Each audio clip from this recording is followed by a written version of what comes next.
Hey guys, welcome to a channel in focus studies. So आज हम political science का जो पेपर हुआ था उसके क्वेश्चंस आंसर डिस्कस करने वाले हैं। आंसर क्या क्या होंगे, ठीक है। बहुत कन्फ्यूज़न होती है। सो मैं आंसर्स बताता हूँ, आप मैच करते जाना, ठीक है। सो पहला क्वेश्चन जो हमारा एक तरह से पैराग्राफ बेस्ड था। सो पहला है उपयुक्त गद्यांश में, दोनों में मीडियम के लिए बताऊँगा, उसके लिए हिंदी मीडियम के लिए इसमें कुछ नहीं है, ऑप्शन है तो आप ऑप्शन मैच कर लो। उपयुक्त गद्यांश में किस प्राकृतिक संसाधन की चर्चा हुई है। सो इसका राइट आंसर जो हो जाएगा हमारा जल संसाधन हो जाएगा, ठीक है। सो पहले का जल संसाधन ऑप्शन लगा लेना आप,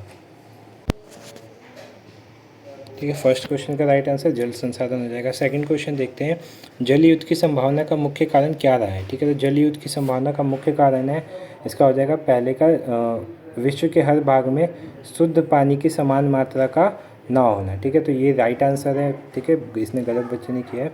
वे देश जिनके बीच जल के लिए हिंसक संघर्ष हुआ, ठीक है। तो इसका जॉर्डन हो जाएगा, जॉर्डन सीधा इजराइल जॉर्डन रिवर करके एक हुआ था, वॉर हुआ था, बहुत खतरनाक वॉर हुआ था, ठीक है। तो इसका राइट आंसर सी हो जाएगा। नेक्स्ट है सीरिया और इराक के बीच किस नदी, तो ये तो बहुत ईजी है, सीरिया और इराक के बीच फरात नदी के भी लेकर हुआ था विवाद, ठीक है। तो 1.4 देखो, पैराग्राफ बेस्ड में भी ऐसे क्वेश्चन आए हुए हैं जिसको आपको डीप नॉलेज होनी चाहिए थी, ठीक है। सो इसका आप देख लेना, मैंने उधर ही बता दिया था। सेकंड देखो, आज़ादी के बाद पहले दशक में किस सवाल पर बहस हुई थी, तो सिंपल सा आज़ादी बाद नियोजित विकास पर हुआ था बहस। नेक्स्ट क्वेश्चन है 1950 के दशक में विकास के पथ पर कौन सा देश अग्रसर था, तो पश्चिमी देश थे, अमेरिका, ये सब देश विकास के पथ पर अग्रसर थे। पश्चिमी देश किस तरह भारत को औद्योगिक देश बनाने के पीछे का उद्देश्य क्या था, ठीक है। तो इसका जो राइट आंसर हो जाएगा, मतलब कैसे बन सकता था भारत, ठीक है। तो इसका सिंपल सा था, पश्चिमी देश में पश्चिमी संस्कृति लाना है। कैसे, मैंने ये बताया आंसर देखो, आप अगर रीड करोगे तो यहाँ पे लिखा हुआ है ना, यहाँ पे लिखा हुआ है कि विकास का अर्थ क्या था, आधुनिक होना। आधुनिक होने का क्या अर्थ था, पश्चिम औद्योगिक देशों की तरह होना, उसके देशों की तरह होना मतलब उनकी संस्कृति को अपनाना, एक तरह से ये बात हो जाएगी, ठीक है। नेक्स्ट क्वेश्चन है, आज़ादी के समय भारत में कौन सी अर्थव्यवस्था थी, ये कौन से मॉडल को था, तो मिश्रित अर्थव्यवस्था थी, मिक्स इकोनॉमी थी इंडिया में, ठीक है। नेक्स्ट क्वेश्चन देखते हैं, थर्ड क्वेश्चन, ये भी इजी है, एक सेकेंड, ठीक है, ये हो गया। ये देखते हैं क्वेश्चन, ये भी पैराग्राफ बेस्ड है। सोवियत संघ के विघटन के बाद उसका उत्तराधिकारी कौन सा देश बना, सो ऑब्वियसली बात है, रशिया बना था, तो रशिया राइट आंसर, रूस हो जाएगा, ठीक है, रशिया हो जाएगा राइट आंसर। सेकंड इसी में पूछा है, उसे P5 में सम्मिलित क्यों किया गया। P5 क्या होता है, वीटो, जिनके पास वीटो शक्ति है, तो रशिया के पास भी वीटो शक्ति है, और रशिया एक तरह से न्यूक्लियर संपन्न देश था, ठीक है, उसकी अर्थव्यवस्था अच्छी थी, ठीक है। तो इन सब चीज़ों की वजह से उसे P5 में सम्मिलित किया गया था। और इसका 3.2 का क्वेश्चन देखते हैं, उदाहरण सहित सिद्ध कीजिए कि रूस को दुनिया के सबसे शक्तिशाली देशों की श्रेणी में क्यों माना जाता है।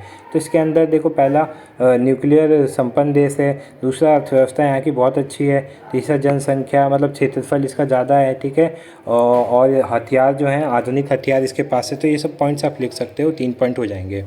फोर्थ क्वेश्चन देखते हैं अपना, श्रीलंका की आज़ादी का वर्ष क्या था, तो आज़ादी का वर्ष आपको पता होना चाहिए, बहुत इजी है, 1948, इंडिया से 1 साल पहले आज़ाद हुआ था ये, ठीक है। ये भी इंग्लैंड का एक उपनिवेशक देश रह चुका है, और पहले का नाम क्या था श्रीलंका का, साइलोन था, ठीक है, सिलोन करके बोलते हैं, ठीक है, साइलोन, सिलोन, ठीक है।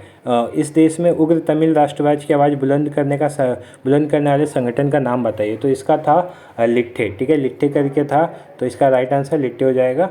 नेक्स्ट क्वेश्चन देखते हैं, श्रीलंका की अंदरूनी समस्या का समाधान में भारत की क्या भूमिका रही, तो भारत ने शांति सेना भेजी थी श्रीलंका में, उसे समाधान करने के लिए उन्होंने क्या किया, एक तरह से जहाँ भी विरोध हुए थे उनको कम किया, ठीक है, भारत ने उनको समझाया बुझाया, जो भी था आप यहाँ पे लिख देना।